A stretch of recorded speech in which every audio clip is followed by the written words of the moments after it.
welcome to this webinar about the 2022.1 version of Bonita. So in this webinar, we'll be discussing of the content of that release. I am Florent Sarat. I am actually a product owner at Bonitasoft. And I'm quite happy to present you all the new values delivered in this new version. So let's dive in and start with the Bonita Test Toolkit. So we've delivered a new tool that allows you to perform tests on your automation project. Before we dive into what we've actually done, let's take just a step back on why we've done this and what problem we try to solve. So we started from the statement that most Bonita projects are for core and critical and complex automation projects. And it is important for those projects to be able to verify that what you're trying to do is really what's applied on your platform. In other words, you need to be able to test. It is something important for us because what we want to do and we want to achieve is sustainable automation, meaning that we want automation project to last. So what we've done is that we contacted our users and we asked them, how do you test your projects today, your Bonita projects? Without any big surprises, what we realized is that it is quite difficult today to test your Bonita projects. It is something that's manual, cumbersome, and in some cases, some of our users rather not test, which is a huge risk.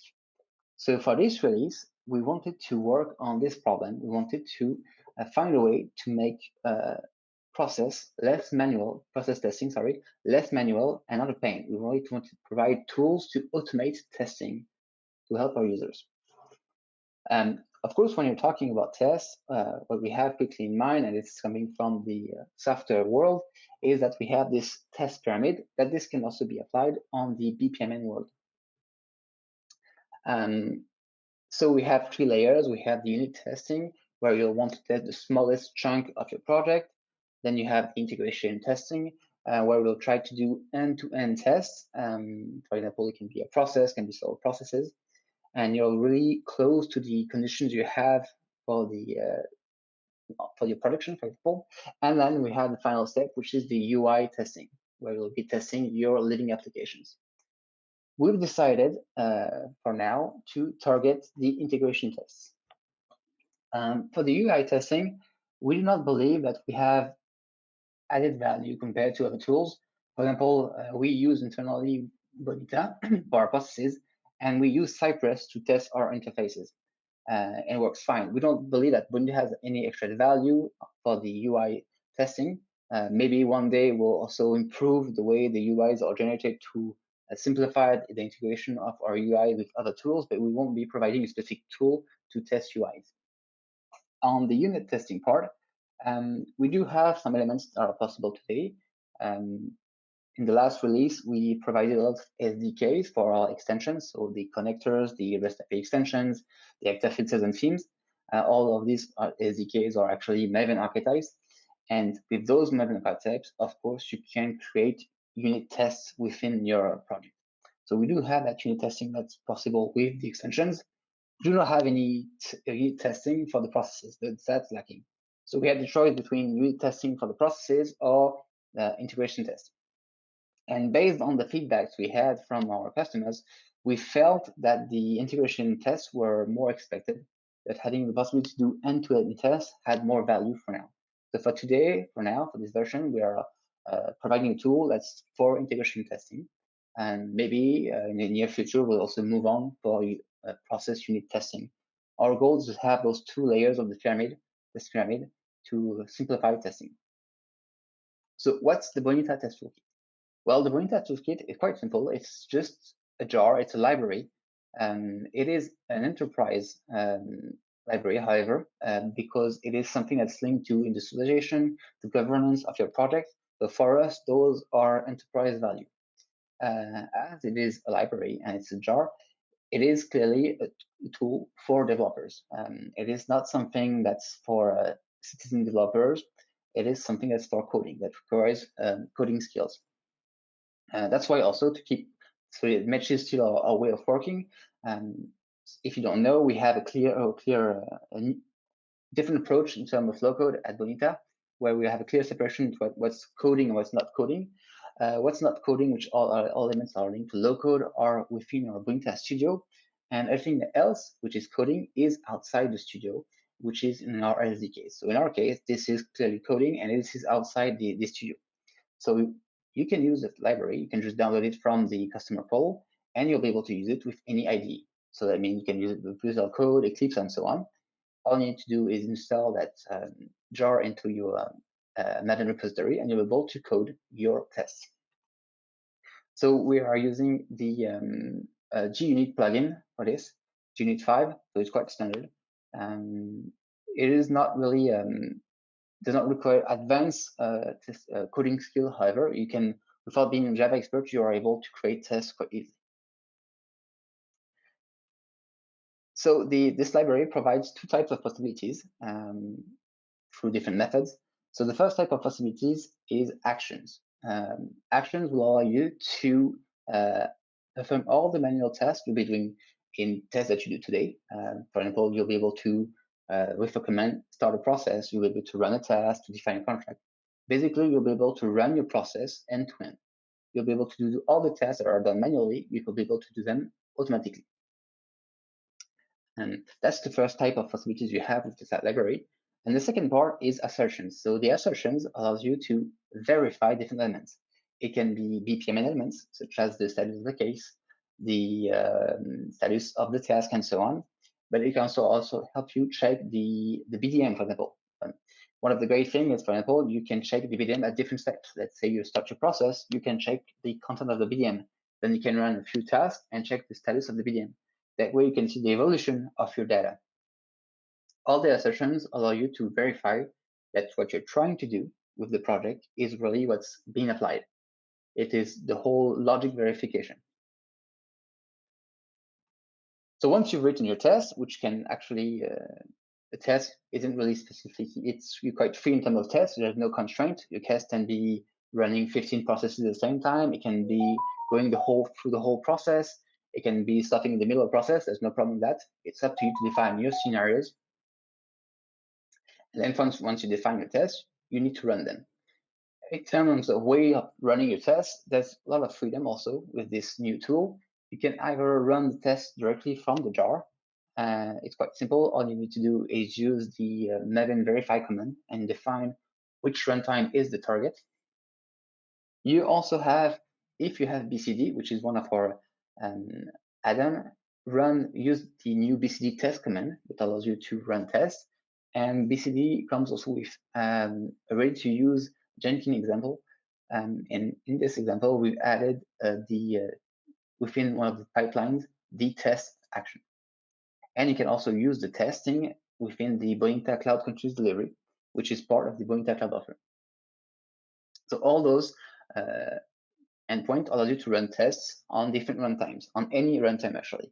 What it means is that you can run tests on your studio runtime, which is really interesting, as it means that you can create your project, implement it, and test at the same time. It is something that's quite useful. You can do a few changes and directly test locally on your laptop, on your PC. You can run it also on any runtime that's available on any infrastructure provider or on your infrastructure. Of course, we recommend that you run tests on non-production environment. And finally, of course, you can run tests on Bonita Cloud. For the Bonita Cloud, we do have limitation. The tests are blocked on the production environment, so you can only run tests on the integration and pre-production environment. Once you run your tests, you'll be able to get the result, which is something quite standard. Again, we are using the GUnit 5 standard format, where you'll be able to see which the tests that run, which one that failed, and are in error, and so on. And based on the assertions you use, you'll be able to detect what's working or not. And therefore, you'll be able to quickly detect the issues that exist with your project. So we know that testing is an important investment. It isn't something that's magic. You have to write the tests, you have to maintain them, you have to evolve the project. However, we think that the return on investment is easy to get. It has a great value because it will impact the whole cycle of your project. It will help you when you're building your project, this is previously, being able to test while you're implementing your project is quite really interesting. Actually, we have processes at Bonita, and we do use this testing toolkit, and we were able to detect quickly some problems because we were implementing elements in our studio, and at the same time we're making the tests, and you can see easily that there's a difference, and that way it allows you to really fail fast, something that maybe we'll have detected later on in maybe during the pre-prod or the user acceptance testing. We were able to detect it quickly. That's really interesting. And of course, we have a lot of value on the run side. As I was saying previously, we believe in sustainable automation. What it means is that for an automation project to be successful and sustainable, it has to be able to evolve. When you're making a process, it's for a given business need. And of course, as any business, their needs evolve. So let's say your business has a new need, you need to be able to deliver that new change, that new evolution of your process. And if you're able to implement it easily, yes, but you need to spend a week or 2 days testing manually to make sure that it doesn't break the other project, the other processes, or even in the worst case scenario, you're not testing at all and it breaks everything. It can be disastrous, especially on core and critical projects. So having the ability to run test campaigns that will allow you to verify that your project works as expected, that there's no side effects on other projects, has a great value. So it's a really great way to simplify and to reduce the time to market of your evolutions of your projects. It can also be used when you're updating your platform. Let's say you're moving from one Bonita version to another. Instead of spending days testing to make sure that everything works as expected, all you have to do is run a few tests, run your test campaign, and you'll be able to either detect that everything is working fine, or find where the changes have occurred and be able to update your project easily.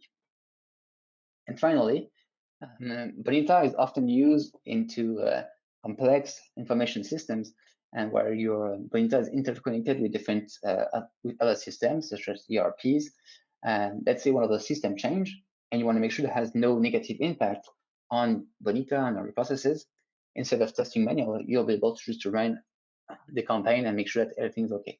So the value of just investing a bit of time in testing is huge, and for us, it's really worth it. So if you need more information on that whole topic, if you go on the Bonitasoft documentation site, you'll be able to see in the header a new entry point, which is the Bonita Test Toolkit. So you might wonder, why do we have a new entry point? Well, it's because it's a new component. That's important because actually we're delivering the Bonita Test Toolkit at the same time that we're delivering the 2022.1 version. But the Bonita Test Toolkit version is actually the 1.0.0 version. It is the first version, and it's not related to the Bonita version. We will have a different life cycle, meaning we'll be able to deliver maybe more evolutions, more bug fix, and it also means that it works with different versions of Bonita. Currently, the Bonita Test Toolkit works from version 2021.1 into the latest one, which is the 2022.1. Meaning today, if you have a project, let's say in 2021.2, and you want to write tests, it is possible today. All you need to do is download the Bonita Test Toolkit on the customer portal, and you can write your tests today or tomorrow. The only constraint we have, however, is that you use Java 11. Let's move on to the next topic and one of the another value we delivered in this release, which is the cloud readiness. So it's been now for a few years now that Bonita has been providing a Docker image for its runtime. And what we're seeing is we're seeing a trend where we have more and more demands concerning orchestration with the likes of Kubernetes, for example. So we decided to improve the current Docker image to make it more adapted to the different needs you have for private or public clouds. So the first thing we changed that concerns specifically the enterprise Docker image is we made it more modular. Previously, the Docker image we had for the SP version was containing both the Bonita runtime and also what we have the LDAP synchronizer that allows you to synchronize Bonita and an LDAP. So those two components were in the same Docker image. which isn't great. Let's say you have an orchestration, so you mean you have several Docker images for Bonita. Means that in that case, if you have 10 Docker images for Bonita, you have 10 LDAP synchronizers, which might not be needed. So what we've done is that we split those two images so they can be independent. So you can have 10 Docker images for Bonita and just one for the LDAP synchronizer. We've also worked to make that the Docker image lighter. So why is having a lighter Docker image important when we're working with orchestration, with cloud, with private or public clouds? Well, when you're working with orchestration, if suddenly you have more traffic, you have more workload on your Bonita, you might need to create a new pod, a new instance, a new Docker image. So you need to start a new Docker image. And the lighter the Docker image is, the faster that image will be able to start. So that way, if you're scaling up, it'll be much faster and you'll have less downtime. The same works when you have an issue if one of your pods unfortunately fails. Restarting it will be much quicker, therefore reducing the possibility of having some downtime. And final point we've done on the cloud in this part is we review the whole way the Docker image was configured, was defined to make it easier to use. We're trying to match the usual Docker standards. One of those examples, we have now the logs are not accessible now from the Docker console. So you can see all the different changes we've made on the configuration that's listed in our release note. It's a bit technical, but what we're trying to do is trying to be as close as possible as other Docker images are. That way it's really easy to use the Bonita Docker image. The third topic we've delivered is we've worked on simplifying the operations of the Bonita runtime. So it's kind of linked with the previous topic because in the world where you have orchestration, you can have a lot of Bonita runtime running at the same time. So you need to go to find a way to easily operate them. And one of the things that changed is that you have the capability now to change the log level without restarting your runtime. So it is something that's been coming up from different users that previously when you had to change the log level for your runtime, you had to restart your server, which isn't great because it means you have to inform your end users, it requires some downtime. So it is a bit of pain, and we just updated to log4j2, and this allowed us to be able to change the log level without having to restart the server. So it's quite useful. Let's say there's an issue, unfortunately, on your production, Bonita production runtime, and you want to have a bit more information, you can easily just change the log level, reproduce the issue, and be able to understand what's wrong or not, without having to restart your whole runtime. We've also added a new endpoint that allows you to check the status of your platform. So once again, this is also a bit linked to the need of orchestration. The more runtimes you have, the easier it must be to check that everything is okay for the different runtimes. So what we've added is a new endpoint that allows you to have a health check of your platform. So this endpoint is the /bonita/healthy endpoint, which if you connect to that endpoint on your runtime, you're able to see the status of the platform, the version of your platform, its state, bit of information of your platform, and this will allow you to monitor its state. And so you can do this with any other tool. For example, in our case, we're using Datadog, which is a service that is used to monitor the different infrastructure we have. And what we've done is that we've set up Datadog to call that endpoint every 5 minutes. And based on the results we're getting from that endpoint, we're able to monitor the uptime of our platform. Meaning if it's down, we'll be able to detect within 5 minutes that it is down, and therefore we can react and do the required actions to put it back up. It also can be used to calculate SLAs, for example. You can even also use the different regions to test the access of your platform with that object. So it's really useful to monitor your platform, make sure it's always up for your users. And final topic, which is linked to the product, but also a whole new approach we have at Bonita now, linked to security. Security has always been something important for Bonita. But since we've been moving to the cloud with our cloud offer, we're just more than just a software developer team, company. We're now also a service provider. So we've decided to up our game in terms of security. And so there are a few changes on the way the Bonita product works and how Bonita works also. First thing is the dynamic permission change. So the first thing that changes on dynamic permission is now an enterprise version only feature. It has been removed from the community edition. And because this is something that's more linked to governance and industrialization. So again, as for the test part, it doesn't really make sense to have this on the community side. So we decided to activate this feature by default also for the enterprise edition. The idea is to be able to allow you to, from scratch, have the state-of-the-art project that will guarantee that you have a secure project and also have a better refinement of your user rights. Previously, as the feature was not always activated by default, it could be forgotten by users or not taking into account this type of security, and it could put your platform at risk. So now those dynamic permissions are activated by default.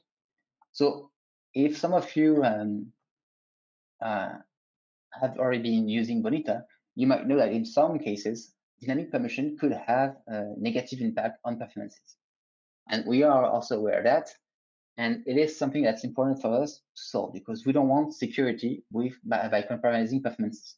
What we like at Bonita is that we like frictionless security. For us, security shouldn't be a constraint. So it was a huge work on the team to improve the performances to mitigate that issue. And what you can see below here, on the left, you have the benchmark with the 2021.2 version, where the dynamic permissions are not activated. And where you can see that you have an average around 52 milliseconds, and you have a huge variance, meaning that in some cases, the response time is up to 1.8 seconds, which isn't really great. So there was a huge work on the team to have something a bit better, not a bit better, much better. So what you have on the right, what you can see now is that the response time is much lower, on average, about 6 milliseconds, and it is more precise. You have less variance. It is really restricted, even if the dynamic permissions are activated. So if you're using dynamic permissions today or not, in any case, if you move to the 2022.1 version, your platform will be faster, will be more efficient. And we'll continue on improving performances. It's something that we're testing regularly, and we're trying to keep improving the performances of Bonita release after release. It is something that we have in mind constantly. We've also decided to protect the different endpoints we have in Bonita. So we decided to protect the engine API, the monitoring endpoint, which was introduced 2 years ago, and of course the health check I just presented with basic authentication. The idea is to protect your platform from any denial of service attacks. So previously those endpoints were open, so that could lead to attackers who had access to some information, especially on the monitoring part, if you didn't have the ID to activate the authentication. So by default, those endpoints are now protected. And final point, and it's more linked to the way we'll be working from now, we do have a change of philosophy. You used to be really reactive, meaning we were able to be informed that there was an issue with CVE or any risk on the platform, and we would react and we would put a fix. So from now, since last year, we are more and more proactive, meaning that we are looking to get information about the CVE. We are using tools to scan our platform to make sure that as soon as we have a possible risk on the platform, we're able to analyze it and find a solution. Again, the idea is to be frictionless. So our goal is not to provide a new version of Bonita every time there's a CVE. Our goal is to understand the risk and make sure that we'll provide a fix if it is required or not. Because in some cases, the impact is limited or has almost no impact. So the idea is to be smart about it. So security is really something important for us. It is, I think, considering the context of today's world, it is quite important to have a secure platform. So everything we do in Bonita, we have security in mind. If it's designing new features, we also take into account security as soon as possible. And if it's just searching for CVU, we are always taking security into account. And so therefore, the next versions will keep introducing fixes linked to security. And that's it for the 2022.1 version. If you have any questions, I'm available if required. I do have a question on the test toolkit. If we're planning to have a visual result tooling. Actually, I guess the idea is to have a view on the process where the different paths were taken by the test. So we do have that in mind. It's something we want to work on. The idea is to have a result, a visual result of your process with the different paths that were taken by the test. That way you can check the coverage, make sure that you're going through all the different paths of your process.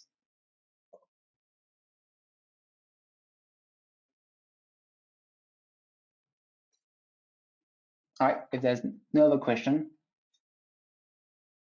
thank you very much for your time. Goodbye.